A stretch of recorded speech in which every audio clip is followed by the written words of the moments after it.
The Oklahoma Sooners, speaking of offensive linemen, are on the verge of vindication.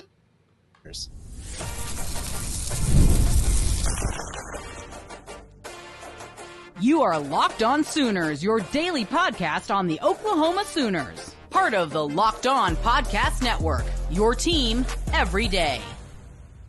So the Oklahoma Sooners are on the verge of landing a 5-star prospect in the 2025 recruiting cycle. Would be their fifth 5-star addition over the last 3 cycles. Yep. Date back to the 2023 cycle where you landed Jackson Arnold, Peyton Bowen, Adepoju Adebawore. Last year you got David Stone, and this year could land one Michael Fasusi, who will commit on August 21. The Oklahoma Sooners, Texas Longhorns, Texas A&M Aggies, Oregon Ducks are set to be the favorites in this one. But over the last few days, the picks and the predictions have been trending in Oklahoma's favor. A prediction has not dropped on Michael Fasusi from April to just the other day when Brandon Drum of Rivals and OU Insider issued a Rivals Futurecast favoring the Sooners. Then Jeffrey Ketchum of Texas, or who covers the Texas Longhorns for Rivals, flipped his prediction to Oklahoma. Josh McCuistion of Sooner Scoopin' on 3 put in his prediction favoring Oklahoma. And there was another Texas insider, Eric Dahlin, that also... Nolan, thank you. That also favors Oklahoma in this recruitment. So with his commitment date just a few days away, the Sooners look to be the heavy favorite. And this coincides with kind of the buzz from Texas recruiting boards just a couple weeks ago that were talking about how, okay, now maybe Texas wasn't all in on Michael Fasusi, and it looks to be Oklahoma to be the guy landing him. Yeah, by the way. Yeah, the flips have been coming in like crazy. So 3 Texas editors actually flipped their picks towards Oklahoma, including Jason Shomel from the Texas editor over there at their Rivals station site. So, yeah, you're looking up and everybody's now starting to take everything that was Texas since March. Like literally all these picks were in for him since March, and you're just seeing these coins flip around. And I mean, it's a big thing for, it's a big thing for Oklahoma, right? That, Oklahoma is, Bill Bedenbaugh hasn't had a signature 5-star like this on the line. I think the last one was like Bray Walker, but he wasn't a consensus. He's only 5-star, I believe, on 247, but not on Rivals or ESPN. And he was also an Oklahoma kid. So you kind of expected that one to happen. He's from Moore, so it's like up the street around the corner. But in all of the searching for another 5-star offensive lineman, I know that 25 that they kind of decided those players weren't for them. They really like the players they have in their class, in which I think we're going to get some awesome gems out of it. But this was the class that we knew that Oklahoma had interest in the 5-stars. Like they had legitimate interest, and Fasusi was one of those.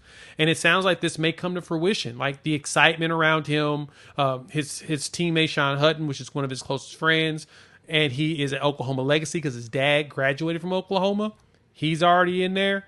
And so bringing Fasusi along with him gets you a nice little 2-headed monster of guys that's played together at the high school level, know each other well. Man, it's going to be huge. And the questions around Bedenbaugh's ability to recruit with a Michael Fasusi and a Ryan Fogier should quiet a lot of folks. And I'm not even talking about the interior you guys yet. I'm just talking about the tackles. Yeah, it's crazy that, one, we have this conversation, but because I'm not one that thinks Bill Bedenbaugh is doing a bad job on the recruiting trail. I think the Ryan Fogier recruitment is a perfect example of trust the coaching evaluations. Listen, the recruiting sites, they do wonderful work. Their stuff is valuable. It's important. At the same time, if Bill Bedenbaugh likes a kid who has not been rated, there's a reason why he hasn't been rated. And it's not because he's not necessarily any good. Because look at what happened when Bill Bedenbaugh offered and then everybody else got on board. Ryan Fogier's stock really, really rose really fast.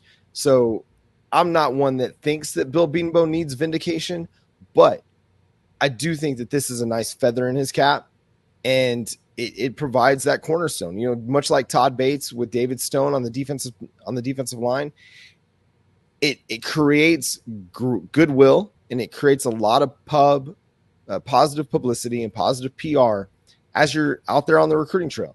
You land 5 stars and they create gravity for you, right? Yep. Whether it's a 5-star quarterback or a 5-star defensive tackle or offensive lineman or linebacker, safety, whatever it is, it creates gravity because people want to go play with the best in the country. They want to play alongside those guys because it helps them look good too.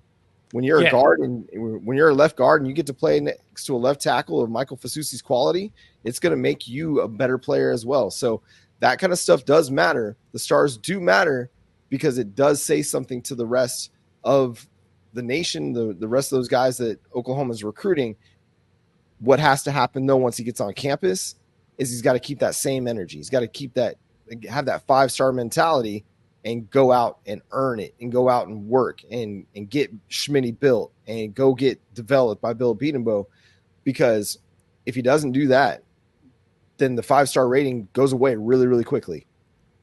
And it's funny. A couple seasons of not developing for that to happen. No, that's a good point. And it's funny because if you've been paying attention to the NFL preseason, right, you recognize that there's one player that Bill Bedenbaugh coach is out there beating the dog out of a lot of people. And every time I look up, I get on Xbird and I just scroll through and I'll just see a highlight of the camera just following this one player, number 60, Tyler Guyton, beating up on other defending players. So to me, it's like when you see that, a player like Guyton and his caliber that wasn't even a tackle initially coming into college, came in as a defensive tackle, not an offensive tackle, a defensive one, moved to tight end, H-back, played a little bit of line. They got him out of the portal, and Bedenbaugh's like, no, that body shape and ability, no, that's an offensive tackle. Let me get you some snaps. He played 3 snaps his first season here at Oklahoma, and in his senior year, started the entire time and ended up a first-round pick. So to me, it's kind of fascinating to see that a lot of the top players don't have more interest in Oklahoma. But at the same time, I also recognize that Bill Bedenbaugh knows the type of guys he wants. So he doesn't always go after a lot of the 5 stars that people think he would, right? You would think he would go after every single one. No, he knows what he's looking for that's going to fit the type of scheme and be coachable at the point that he needs him to be coachable, so he can mold them into an NFL prospect. So I've learned, like you said it best, I've learned to just let the experts do their job because they seem to have a good idea of what they're looking for, and then they execute on it. That's all that matters. Yeah, you're exactly right. What Tyler Guyton is doing right now for the Cowboys is generating so much buzz across the country. So much. Because one, the athleticism, but the story is just so unique. Just 3 years ago, he was not even playing offensive tackle. And just a few years before that, he wasn't even playing football. So get into Bill Bedenbaugh's hands, do your work, make sure you have the right mentality, and the sky's the limit. And I think we're seeing that right now with Tyler Guyton. And I think with Michael Fasusi, he's got the same kind of trajectory if he comes in and does the work and takes the talent that he already has. Now, again, this is all assuming that he commits to Oklahoma, which all the projections and the predictions seem to indicate will happen. Again, August 21, that's a couple days away. A lot can change, a la Peyton Bowen. A lot can change, and then you got to keep recruiting the dude up until signing day. But he called Bill Bedenbaugh the GOAT on social media. You don't do that unless you're very high on the offensive line coach.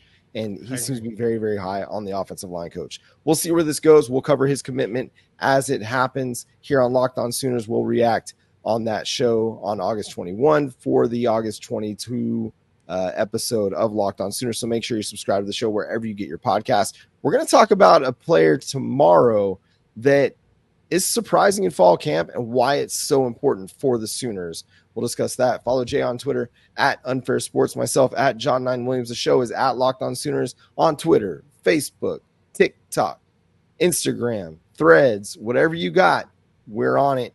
Go check it out at Locked On Sooners. Subscribe to the show wherever you get your podcasts.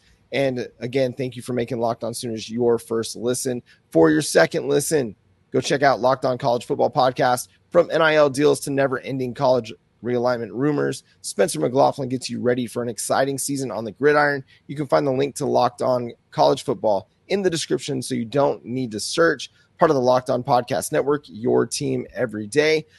He's Jay Smith. I'm John Williams. We'll check you next time. Boomer. Sooner.